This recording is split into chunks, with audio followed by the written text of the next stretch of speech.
You are looking at Julian's pronunciation guide, where we look at how to pronounce better some of the most mispronounced words in the world, like this other curious word. But how do you say what you're looking for today? Let's learn once and for all how to pronounce this very confusing word and clarify the pronunciation. If you want to learn more confusing vocabulary, stay tuned. I've got more videos you'll want to learn from and listen to. The most common pronunciation in English is as arithmetic.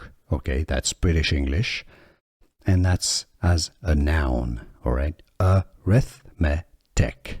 A stress on the reth syllable, the second syllable, arithmetic. Now, in American English, they use a flap T that sounds like a D, so it's arithmetic, arithmetic. Now, as an adjective, especially in British English, it can also be pronounced as arithmetic, arithmetic, arithmetic.